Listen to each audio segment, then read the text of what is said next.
For 2 years, I worked tirelessly, juggling long shifts, skipping nights out, and resisting every temptation to spend on myself. Every saved dollar had a purpose: to give my parents a once-in-a-lifetime experience. A luxurious European trip, all expenses paid, something they never imagined they could afford. I envisioned their joy, the excitement in their voices when they saw the Eiffel Tower, the glistening canals of Venice, and the historic streets of London. It was supposed to be perfect. A gift from me to them, a way to show my love and appreciation. But life has a cruel way of twisting kindness into disappointment. On the morning of our departure, I felt a familiar mix of nerves and excitement as I drove to my parents' house.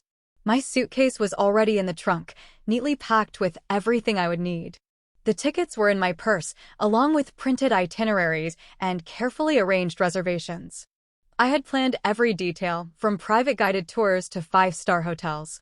I parked in the driveway, exhaling slowly before stepping out. I expected them to be excited, ready, maybe even emotional about the journey ahead. Instead, the moment I walked through the door, I knew something was wrong. The air was too still, and my mother avoided my gaze. My father sat on the couch, unusually quiet. But it was Jason's expression, the smug, self-satisfied smirk on his face, that sent a wave of unease through me. "Mom? Dad?" My voice wavered slightly as I glanced between them. "Are your bags packed? We should leave soon for the airport." Mom shifted uncomfortably, tucking a loose strand of graying hair behind her ear. "Natalie, sweetheart, we need to talk." My stomach tightened. I already knew I wouldn't like whatever she was about to say. "We thought about it," she continued, clasping her hands together in that fake soothing way she always did when delivering bad news. "And we realized, Jason needs this trip more than you do." I froze. For a moment, I wasn't sure I had heard her correctly. The words made no sense. "What?" The single syllable barely left my lips. My mother sighed, as if she was the one being inconvenienced by this conversation. "Jason's been going through a rough time. He's had such bad luck with work, and this could be the break he needs. You'll understand, won't you?" I turned to my father, expecting, hoping for him to correct her, to stop this madness. He couldn't possibly agree. But he didn't meet my eyes. Instead, he shifted uncomfortably, clearing his throat. "We appreciate everything you've done, Nat. It's just, Jason could really use this." Jason, who had spent the past 2 years doing absolutely nothing. Jason, who had never contributed, never sacrificed, never cared. Jason, who now had the audacity to lean against the wall, arms crossed, an irritating smirk stretched across his face. I looked at him, at his lazy posture, at the complete lack of gratitude in his expression. "Are you serious?" I asked, my voice sharp. He shrugged. "What? Don't be dramatic. You can take a trip anytime. I need this more than you." A hollow laugh escaped me. I had worked myself to exhaustion, poured my time, my energy, my love into making this trip perfect. And in an instant, they had decided I wasn't even part of it. I took a step back, as if physically recoiling from the betrayal. "So, what? You're just taking my gift and giving it to him." "Oh, don't be like that," Mom chided, her tone patronizing. "You'll get over it. Get over it." The words burned. I swallowed hard, my pulse hammering in my ears. I wasn't even surprised, not really. I should have seen it coming. Hadn't this been the pattern my whole life? Jason got what he wanted, and I got whatever was left, if anything at all. My mother's voice softened, as if I were a child throwing a tantrum. "You're always so responsible, Natalie. So independent. We know you'll be fine." That was the excuse, wasn't it? Because I was the capable one. The one who never needed help. The one who worked hard, who kept everything together, who was always expected to understand. While Jason never had to lift a damn finger. I felt the weight of years of neglect pressing down on me. Every overlooked achievement, every dismissed feeling, every time I had been told to step aside for Jason. My hands clenched at my sides. "You really think this is okay?" I asked, my voice dangerously low. Jason rolled his eyes. Oh my God, Nat, it's not that deep. Not that deep. My entire existence in this family had been reduced to an afterthought. I was nothing more than a safety net, a provider, a convenient source of support. But never a priority. My mother's expression turned exasperated. Honestly, Natalie, you're being selfish. Jason. Jason what? I cut in sharply. He needs a vacation? From what, exactly? My father rubbed his temples. We're not doing this right now. Of course, they weren't. Because it was never the right time to talk about their blatant favoritism.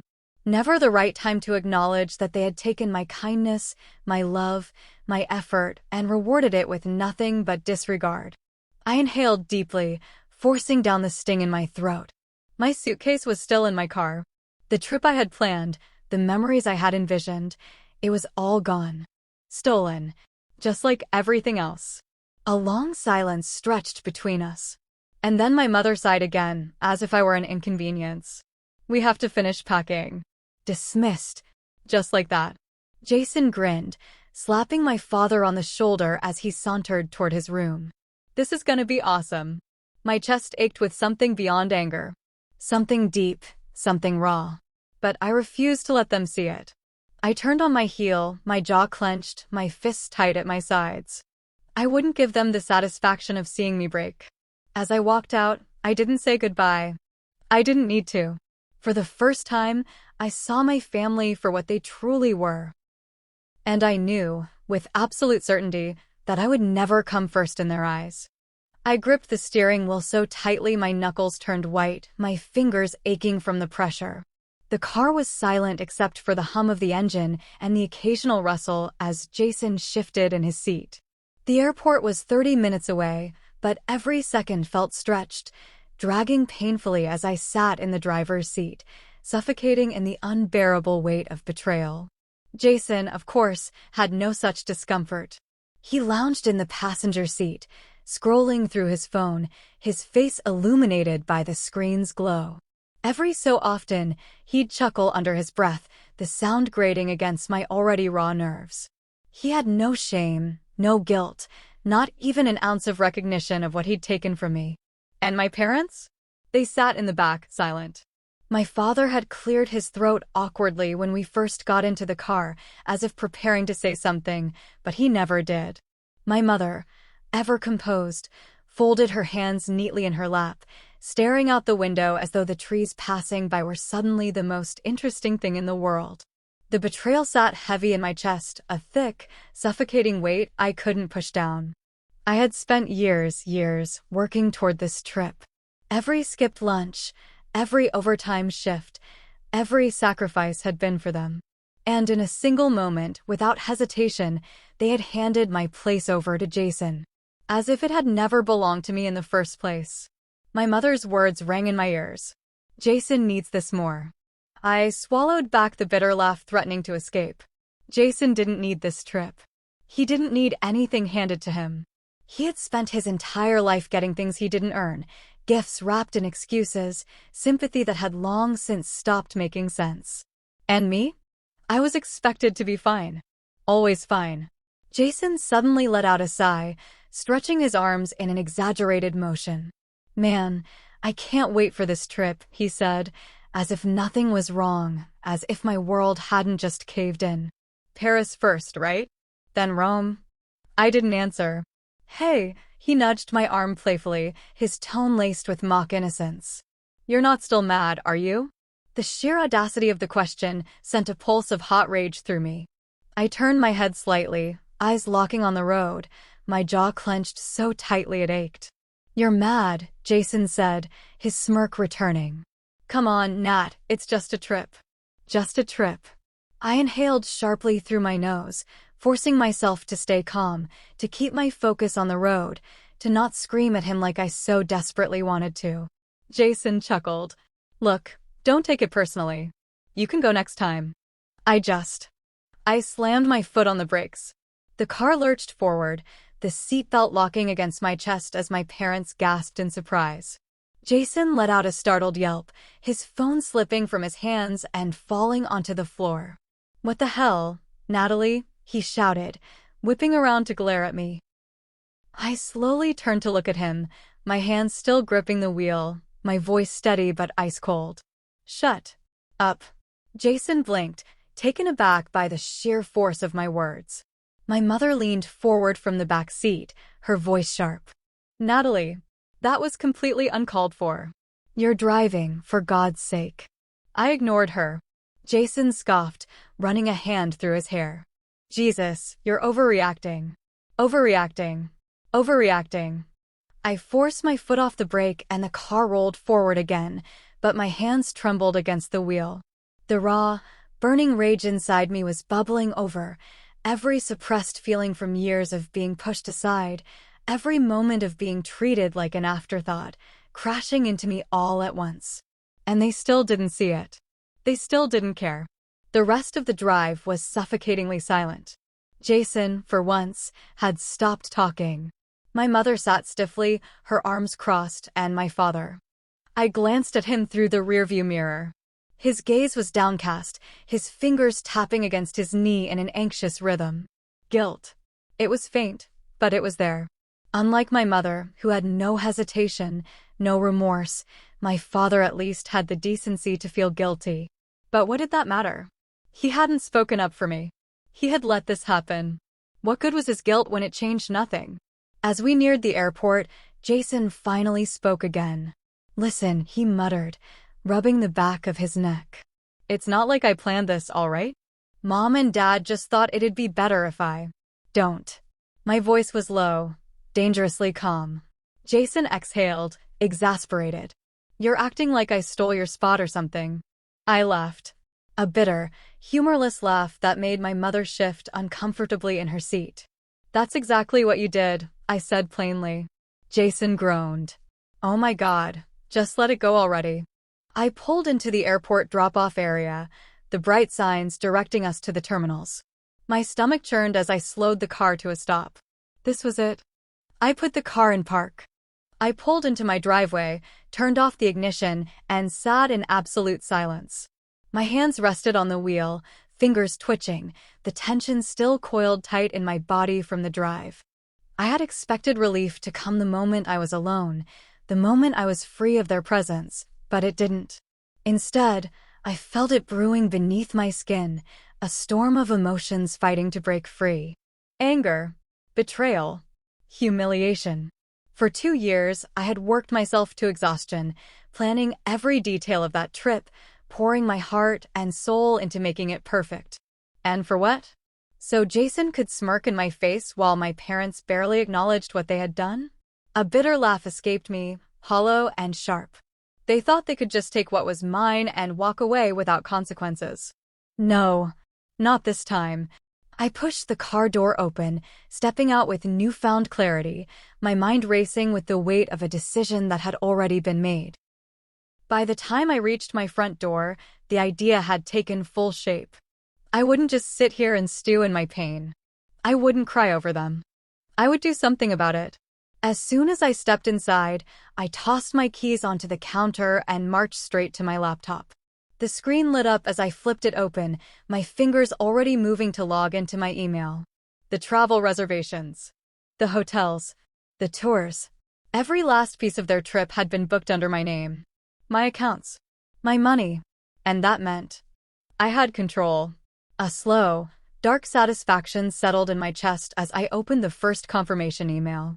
The 5-star hotel in Paris, the one I had chosen so carefully for its breathtaking view of the Eiffel Tower, canceled. The luxurious guided tour of the Louvre, the one I had scheduled with an exclusive early entry, gone. The reservations at the finest restaurants in Rome, the scenic train ride through the Swiss Alps, the once-in-a-lifetime gondola experience in Venice, deleted. One by one, I wiped them out. Every hotel, every itinerary, every carefully planned moment that they had so easily stolen from me, erased. Each click of the mouse sent a wave of satisfaction through me, replacing the pain with something sharper, something almost exhilarating. They wanted Jason to have my place? Fine, but he wouldn't be enjoying my gift. I leaned back in my chair, watching as the confirmation emails flooded my inbox. The realization of what I had done settled over me like a warm, steady calm. For once, I wasn't the one being walked over. For once, I wasn't sitting quietly, swallowing my hurt while they took whatever they wanted. For once, I had taken control. I could almost picture it, their arrival in Paris, tired and eager to check into the lavish hotel I had booked for them, only to be turned away at the front desk. The confusion, the frustration, the dawning horror when they realized that nothing was as they had expected. Jason, no doubt, would throw a tantrum. My mother would call, demanding answers, expecting me to fix it. A smile curled at the corners of my lips. I would do no such thing. I had done enough fixing. I had spent my entire life fixing. And now? I was done. For the first time in years, I exhaled fully, feeling the weight that had always clung to my shoulders finally start to lift. I closed my laptop, the glow of the screen fading as I stood up, stretching my stiff muscles. I didn't feel guilt. Not even a little. They had chosen Jason.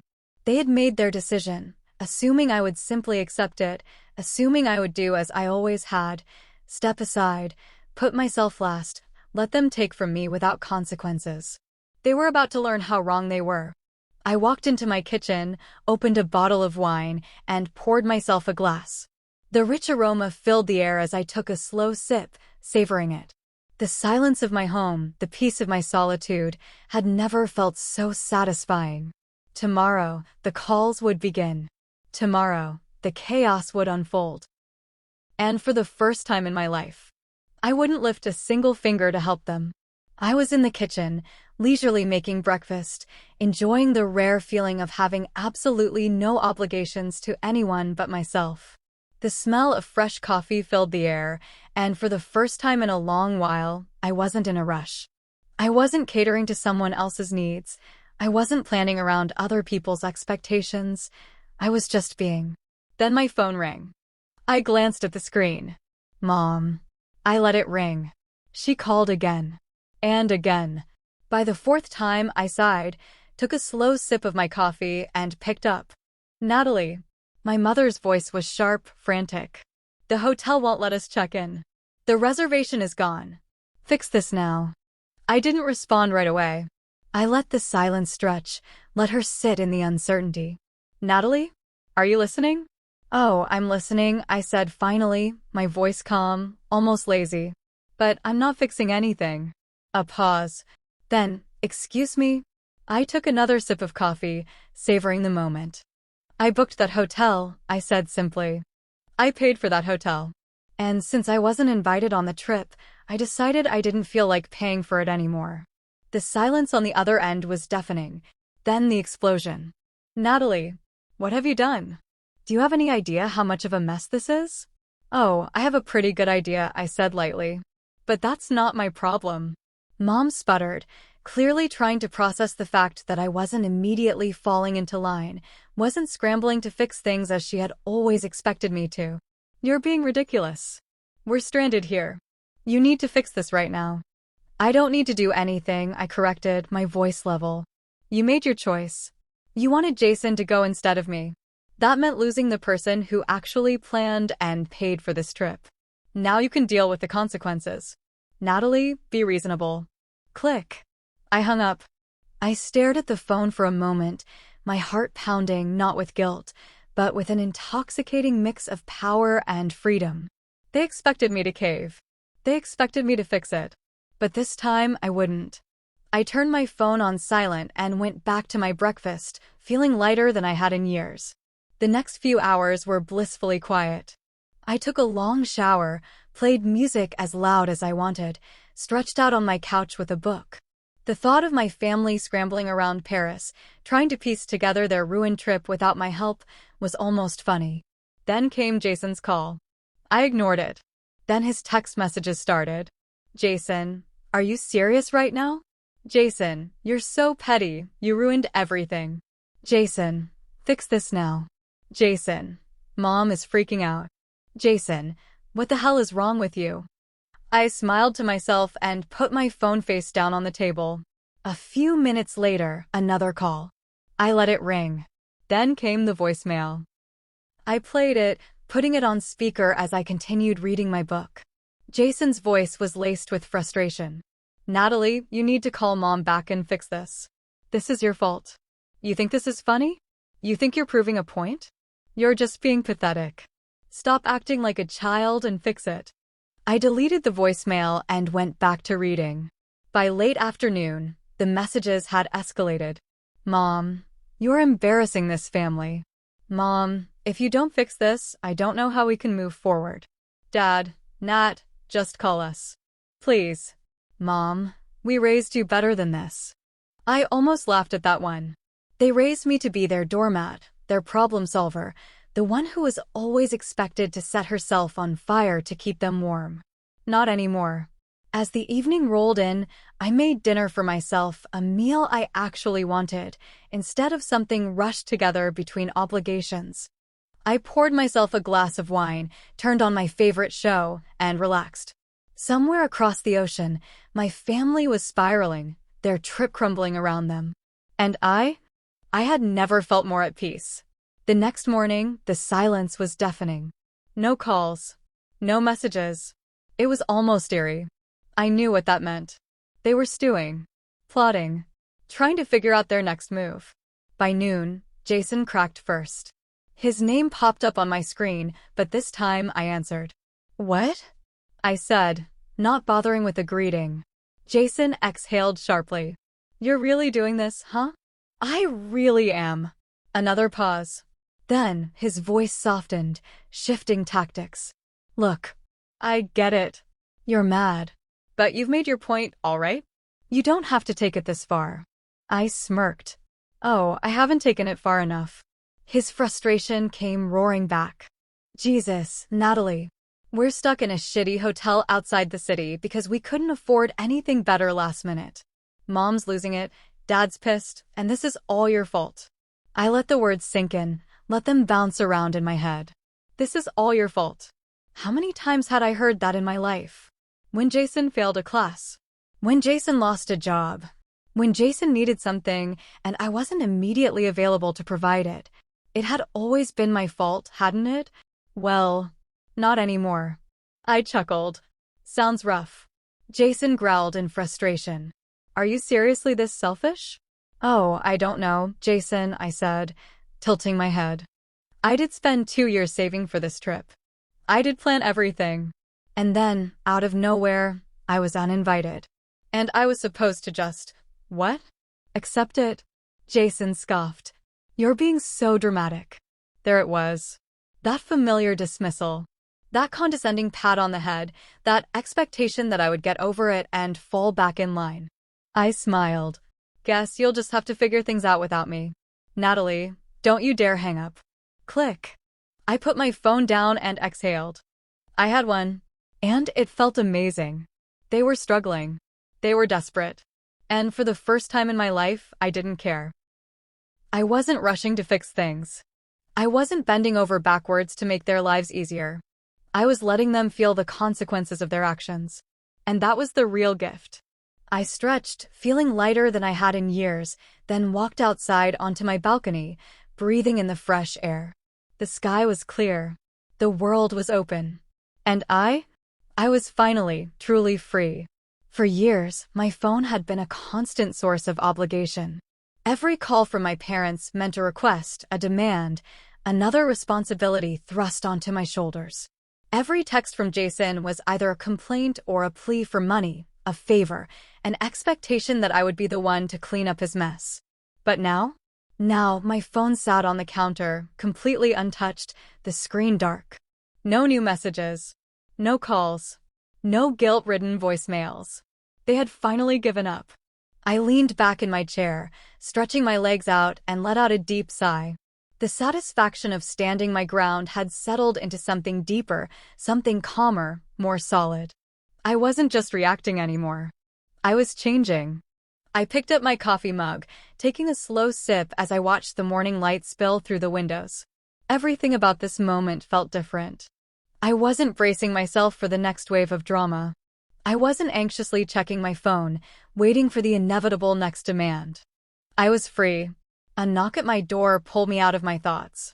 For a moment, my stomach twisted, a reflex I had developed after years of unexpected drop-ins from my parents. But then I remembered, they were in Europe. They weren't coming. I stood, walked to the door, and pulled it open.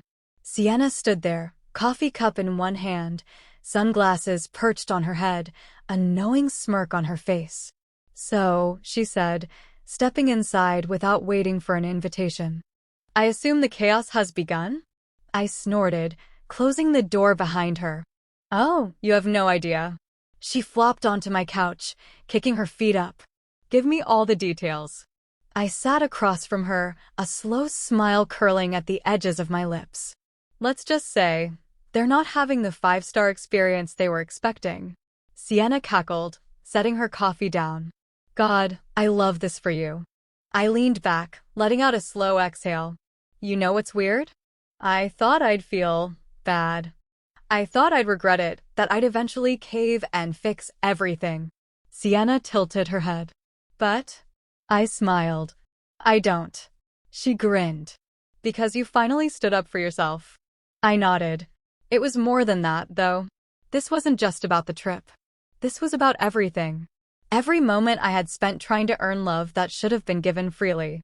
Every sacrifice I had made, believing that if I just proved myself, if I just worked a little harder, they would finally see me. But they never did. And they never would. Sienna's expression softened. "I know this has been a long time coming for you." "It has," I admitted. "And it's weird. I'm used to being the responsible one. The fixer. The person who makes everything right." "And what did that ever get you?" she asked, raising an eyebrow. I let the question hang in the air, the answer settling over me like a final, undeniable truth. Nothing. It had gotten me nothing. I had spent years pouring everything I had into a family that only ever saw me as useful, never as valuable.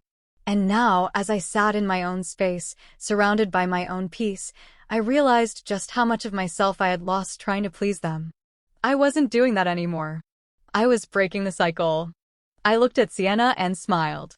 I think I'm done." Her eyes lit up. "Like, really done?" I nodded. "Really done." She sat up, clapping her hands together. "Okay, so now that you're officially reclaiming your life, what's next?" I exhaled, tilting my head back against the couch, staring at the ceiling as a thought formed, one that had been lingering ever since the moment I hit cancel on those reservations. "I think I'm going to take a trip," I said slowly. Sienna's eyes widened. "Like, your trip?" I met her gaze, the idea taking root. "Yeah, why not? I spent years saving for it, planning it. Just because they stole the first version of it doesn't mean I can't take it back." A grin stretched across her face. "Hell, yes." A warmth spread through me. For the first time in my life, I was making a decision for me. Not for my parents. Not for Jason. Not out of obligation or guilt. For me. Sienna leaned forward. "So, where to first?" I let the thought linger for a moment, feeling the excitement build. "Italy." Her jaw dropped. "Natalie." I laughed. "What? You're actually doing this?" I nodded, the certainty settling in. "Yeah, I am." Sienna beamed. "This is the best thing you've ever done." And for the first time in a long time, I believed her. That night, after Sienna left, I pulled out my laptop. I had spent so long planning a trip for them. Now, I was planning one for myself. I opened a new itinerary. Rome. I booked a stunning little hotel near the Spanish Steps, nothing excessive, but perfect for me. A place I could wake up, drink espresso on the balcony, and watch the world move around me. Florence. I found an art tour, one that would take me through the museums at my own pace. No rush schedules, no one else dictating the day. Venice. A gondola ride. For me. I kept going, every detail, every booking, every choice feeling like another chain breaking away. And when I was done, I sat back, staring at the confirmation emails flooding my inbox. This was mine. My trip. My adventure. My life. My rules. I closed the laptop and exhaled, a slow, deep breath. For the first time, I wasn't living for them. I was living for me. For days, I lived in a quiet, uninterrupted peace that felt too good to be real. No calls. No messages. No last-minute demands. Just me, my space, and the anticipation of my trip, my new beginning. But the thing about family, especially my family, was that silence was never permanent. It was a pause, a reset before the next wave hit. And sure enough, the moment their plane landed, the inevitable confrontation began. I was home when I heard the knock, no, pounding on my door. A part of me had expected it. A bigger part of me dreaded it. But this time, I wasn't the same Natalie who had driven them to the airport, quietly swallowing her hurt. I wasn't the girl who let herself be replaced without a fight. I was done. I took my time walking to the door. They could wait.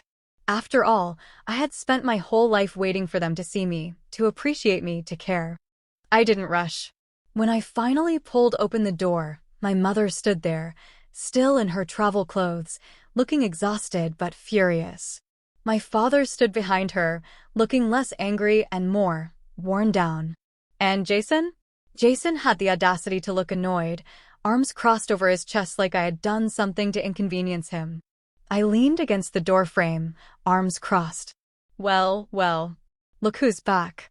My mother stormed inside without invitation, my father following hesitantly. Jason, of course, walked in as if he owned the place. Sit down, my mother snapped. I let out a low chuckle. You think you get to give orders here? She turned, eyes blazing. Don't play games, Natalie. You set us up to fail.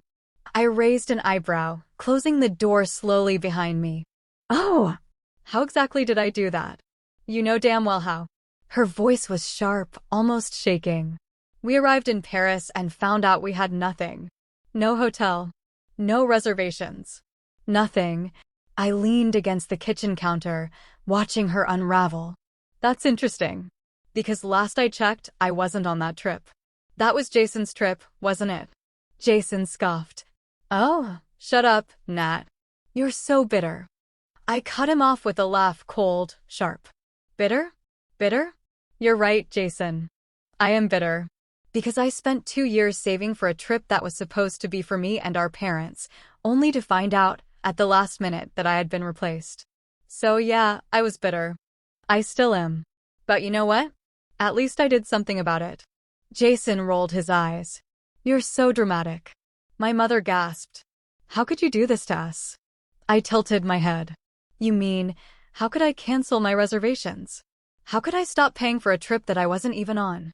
Gee, Mom, I don't know. Maybe because it wasn't mine anymore? She flinched, but I wasn't done. You had no problem throwing me aside, I continued, my voice steady, controlled. But the moment you realized you couldn't use me, suddenly I was supposed to be involved again? Suddenly it was my responsibility to fix everything?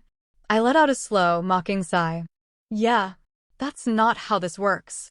My father finally spoke, his voice softer than my mother's, almost pleading. Natalie, we didn't think it would hurt you this much. I turned my gaze to him, letting the weight of my words settle. You never think it'll hurt me, Dad. Because you've spent my entire life believing I'd just get over it. His lips parted slightly, but he had no response. Because he knew I was right. I pushed away from the counter, standing taller, stronger. You made a choice. You chose Jason. You always have. And I finally realized that no matter what I do, no matter how much I give, no matter how hard I try, I will never come first in this family. My mother sucked in a sharp breath. That's not true. I let out a hollow laugh. Isn't it? She blinked, lips pressing together, but she didn't deny it. I nodded, as if confirming something to myself. See, this was never about the trip. This was about everything. Every time you put Jason first. Every time you made excuses for him. Every time I was expected to just deal with it because I was the responsible one. I shook my head, my voice colder now. I'm not playing the game anymore. Jason snorted. Oh, grow up, Nat. I turned to him, smiling slightly. You know, Jason, it's funny. You act like I'm the problem, but tell me, when was the last time you paid for anything? When was the last time you took responsibility for something? You're mad because I stopped cleaning up your mess. I took a step closer, dropping my voice. You're mad because, for once, you had to deal with the consequences of your actions. Jason opened his mouth, then closed it. Because he knew I was right, too. My mother took a deep breath, her tone shifting. Natalie, we don't want to fight with you. We want to move forward. I studied her carefully. Move forward how? She hesitated. I smiled, slow and sharp. That's what I thought. Moving forward meant me fixing things. It meant me forgiving them without them actually changing. I wasn't falling for it. I crossed my arms. You want to move forward? Then own what you did. Admit that you threw me aside. Admit that you've spent my whole life making me feel like I was never enough. Silence. I nodded slowly. Yeah, I thought so. My father sighed heavily. Natalie, I'm done being your afterthought, I said, voice steady. I'm done proving myself to people who will never see my worth. My mother frowned. So, what? You're just going to cut us off? I shrugged. That depends. Are you willing to actually change? Or are you just upset because I finally stopped letting you treat me like a backup plan? More silence. And that told me everything I needed to know. I walked to the door and pulled it open. You should go. My mother stiffened. Natalie. I'm serious, I said calmly. Go. For a moment, I thought she might argue. But then my father put a hand on her arm, shaking his head slightly. They turned to leave. Jason scoffed under his breath, shaking his head as he walked past me. Whatever. You're just being a... I slammed the door shut before he could finish. And just like that, it was over. I exhaled slowly, the tension draining from my body. For the first time in years, I felt light. I didn't regret a single word. I didn't feel guilty. I had finally done what I should have done a long time ago. I had walked away. And this time, I wasn't looking back. The silence in my house was different now. It wasn't heavy with obligation, wasn't filled with the expectation that I'd have to drop everything at a moment's notice to fix someone else's problems. It was peaceful. Mine. I sat on my couch, a steaming mug of coffee in my hands, staring out the window at the world outside. The confrontation with my family had played over and over in my mind for days, but not in the way it used to. Before, these kinds of fights would leave me anxious, my stomach in knots, waiting for the inevitable moment where I'd be guilt back in, made to feel like the bad guy for finally standing up for myself. But this time, I felt free. They had left without getting what they wanted. They had no control over me anymore, no power to twist the situation in their favor. I wasn't waiting for an apology. I wasn't waiting for them to change.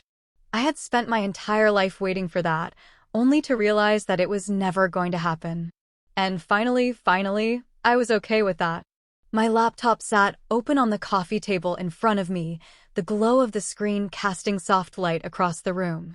The travel bookings were still pulled up, the plans I had made for myself, not for them. A trip to Italy. It still felt surreal.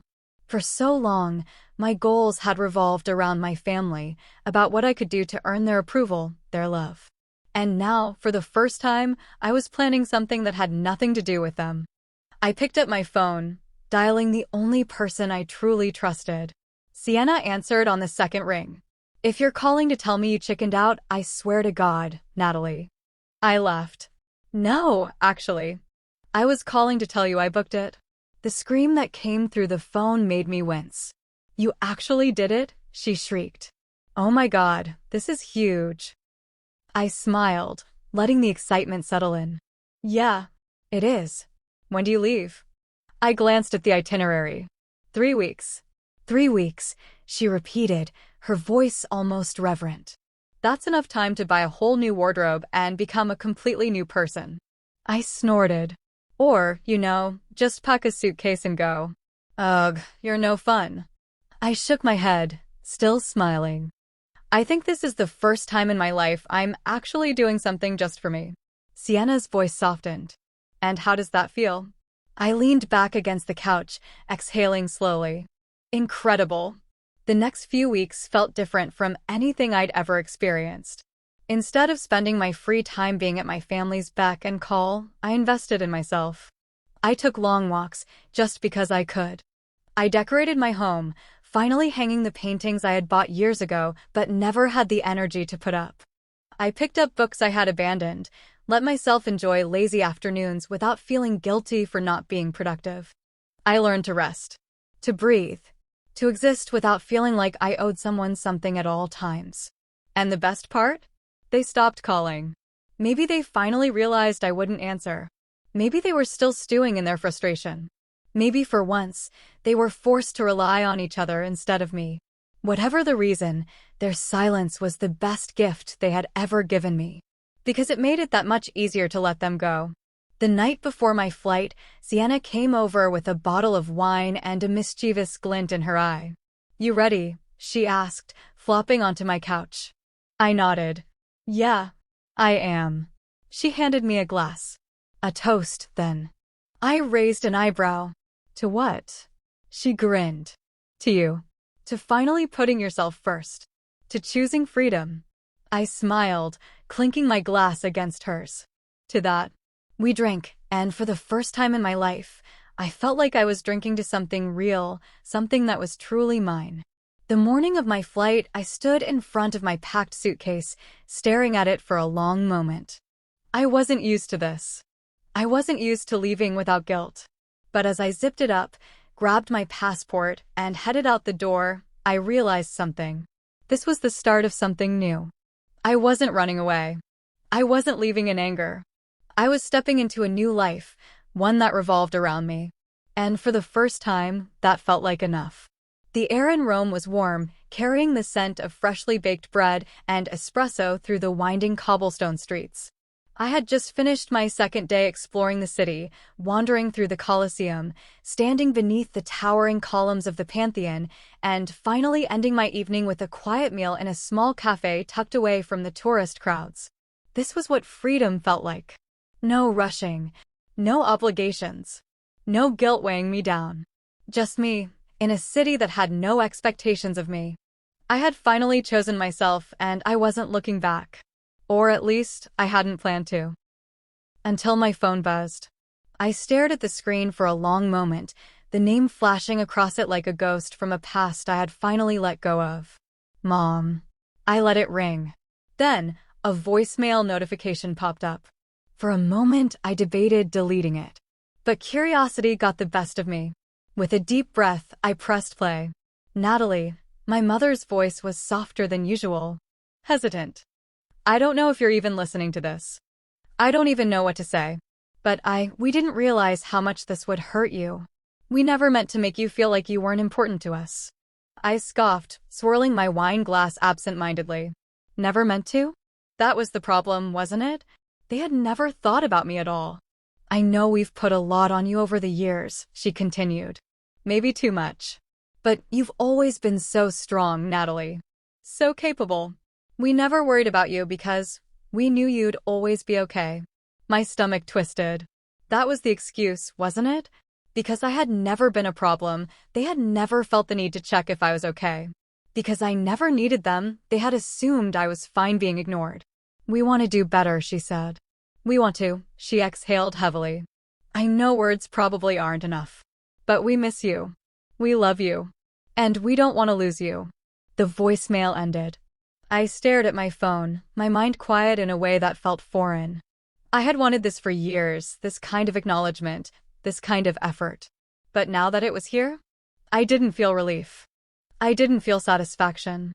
I felt nothing. Not anger. Not sadness. Just a quiet understanding that this wasn't enough. Not anymore. I waited a full day before responding. Not because I wanted to punish them. Not because I was playing a game. But because, for the first time, I was in control. And I wasn't going to rush just because they had suddenly decided they cared. When I finally called back, my mother answered on the first ring. "Natalie?" I took a slow breath. "Hey, Mom." "Oh, thank God," she exhaled. "I wasn't sure if you'd answer." I didn't say anything. I wasn't going to make this easy for her. She hesitated before continuing. "Are you okay?" I almost laughed. She had never asked me that before. "Not really. I'm fine," I said simply. "Actually, I'm better than fine." A pause. "Are you still in Italy?" "Yeah." Another pause. "That's good." I could tell she was struggling. This wasn't a conversation she had expected to have. She had always been able to smooth things over, to guilt me into coming back, into fixing things. But this time, I wasn't playing my role. Finally, she said, "Did you listen to my voicemail?" I did. Another pause. And? I leaned against the railing of my hotel balcony, looking out over the glowing city. "I think it's good that you finally understand what you did," I said. "But words aren't enough. If you want me in your life, you need to prove it." Silence. Then, a quiet "how?" "You figure it out," I said. "For once, it's not my job to tell you what to do." My mother exhaled sharply, but she didn't argue. Maybe, finally, she was listening. Over the next few weeks, things were different. For the first time in my life, my parents weren't constantly demanding things from me. Instead, they were trying. My dad sent me messages just to check in, not to ask for anything, not to guilt-trip me, but just to say hello. My mother, instead of calling to tell me something, started asking. Small things. Nothing dramatic. But enough for me to notice. Even Jason, though still self-absorbed, had sent a half-hearted, "Yeah, I get why you're mad. Whatever. Hope you're good." It wasn't much. But it was something. And for the first time, I felt like I had a choice in how I let them into my life. By the time I returned home, I was different. Stronger. Lighter. I had walked the streets of Rome alone, eaten in quiet cafes with nothing but my thoughts, stood in front of masterpieces that had existed for centuries before me and would exist long after. I had seen what it felt like to live without carrying the weight of them. And I liked it. One evening, my mother called again. This time, I answered without hesitation. "Hey, Mom." "Hi, sweetheart," she said, her voice softer than I remembered. "How was your trip?" I smiled, settling onto my couch. "It was amazing." "I'm glad." She hesitated. "Would you like to come over for dinner sometime?" "No pressure. Just, if you want to." For a moment, the old instinct kicked in. The need to say yes immediately, to reassure her, to fix things.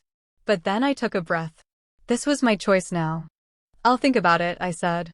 And for the first time in my life, I knew, if I went, it would be on my terms.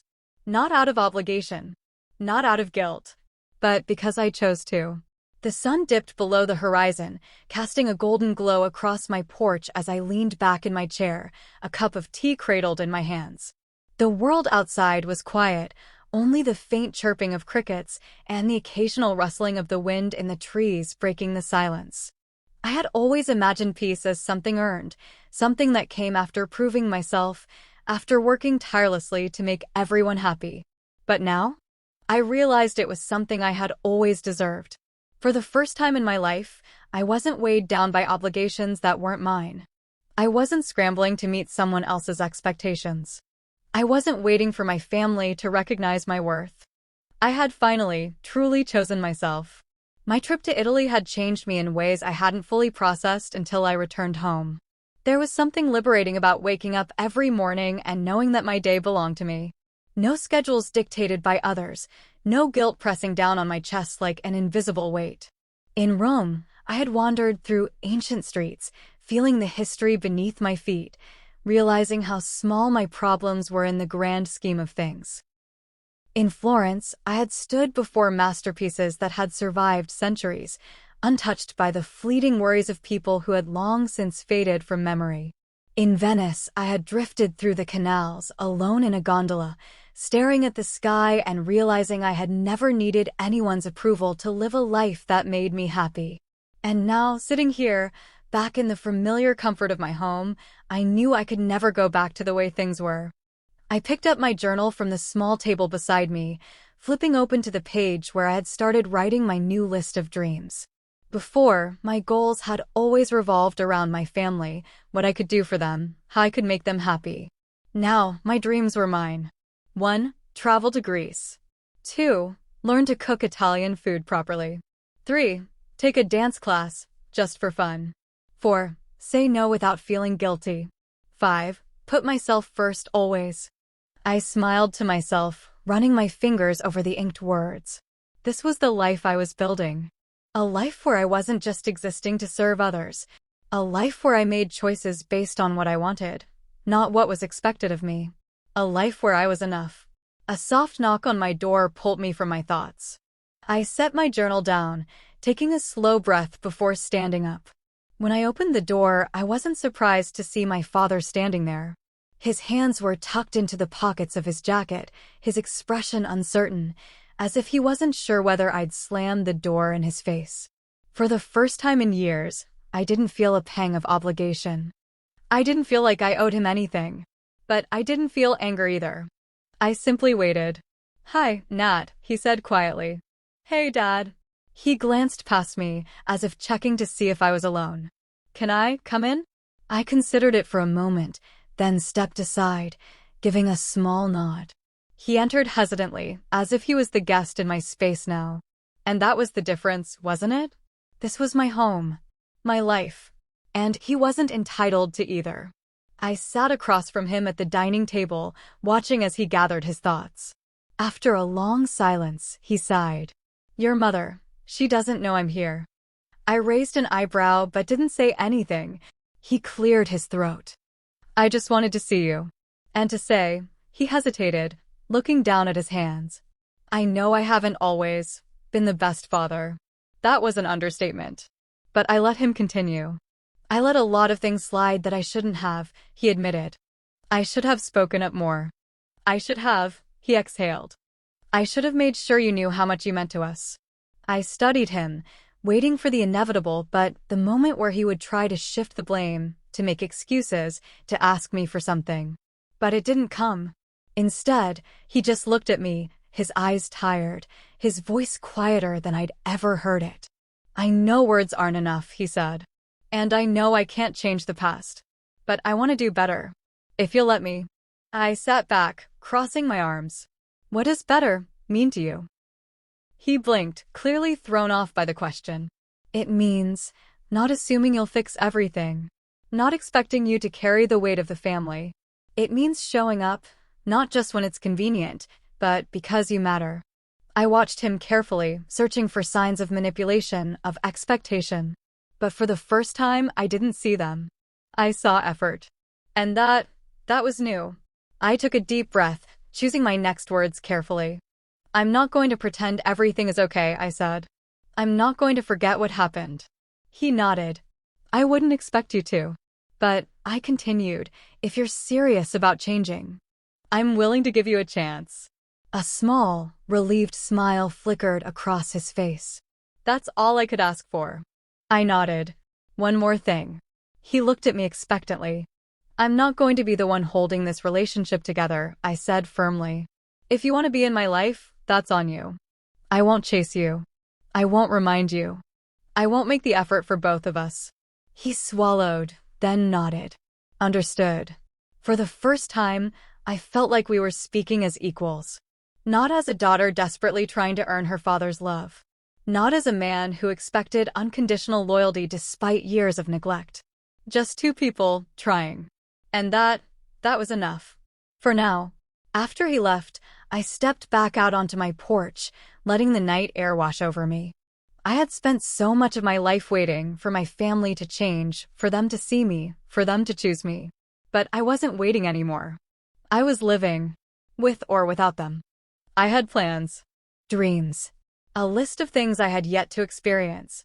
And as I looked out at the darkening sky, feeling the cool breeze on my skin, I knew one thing for certain. I was finally, truly free.